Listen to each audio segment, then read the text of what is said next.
السلام عليكم ورحمة الله وبركاته.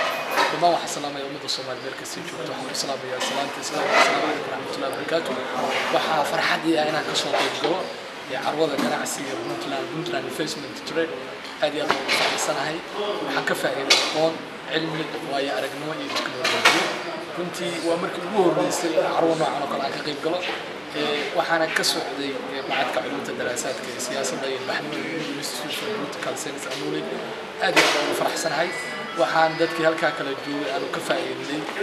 aqoon cilmi iyo aragnimo alxamdulillah aad iyo aad ugu faraxsanahay runtii waxa meeshan isku timi dhammaan ganacsatada reer Puntland iyo Soomaaliya waxa laga wada faa'iiday waxa way ganacsi isdhexgal barasho aqoon iyo cilmi iyo aragnimo badan runtii dadka waxyaalaha uu ku kordhinayna waxa kamid ahaa in dadka aan talooyin siino talooyin maalgashi talooyin waxa weeyaan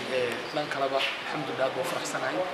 aad iyo aad baan waxaan ku rajeynayaa insha Allah madalahan iyo madalka kale inaan ka soo qayb galno macadka. Assalamu alaykum.